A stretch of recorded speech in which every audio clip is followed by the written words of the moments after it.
اول مكون معايا حبايه من البصله مفرومه ناعم. معايا هنا بهارات كمون، فلفل اسود، مكعب مرق مفروم، ملح، نص معلقه من البيكنج صودا او البيكنج باودر المتوفر. معايا هنا نص كيلو من اللحم المفروم، في نسبه من الدهون. معايا هنا حزمه من البقدونس وحزمه من الشبت. لحد كده بقى، ونعجن كويس جدا بايدينا شويه حلوين، يا اما ندقهم في الهون يا اما نضربهم في الكبه، اللي يريحكم اعملوه، ولكن لازم كل المكونات تندمج جدا مع بعضها وتبقى تقريبا حاجه واحده.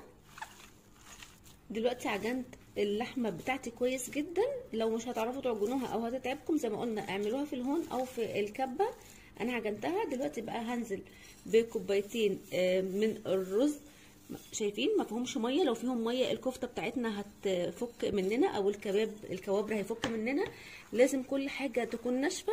وهنرجع نخلط تاني برضو كويس جدا لحد ما تتكون معايا عجينه كده.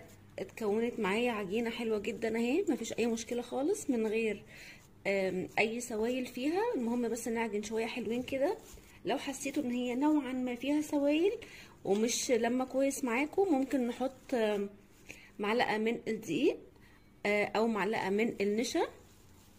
دلوقتي بقى هناخد مقدار صباع من الكباب بتاعنا، زي مقدار الكفته او حسب الحجم اللي احنا عايزينه. بصبعه بين صوابعي بالشكل ده كده، هقفل عليه كويس.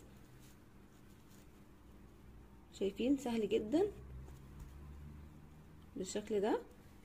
هصبع كل الكميه احطها جنبي، يعني اللي صبعه احطه في صينيه او حاجه. لو عندنا وقت ممكن نسيب الكفته بتاعتنا في التلاجة تتماسك شويه او تشد شويه. ما عندناش الوقت هنشتغل فيها على طول.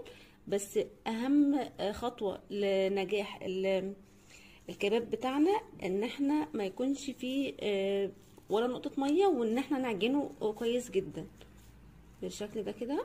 هكمل بقى كل الكميه دي.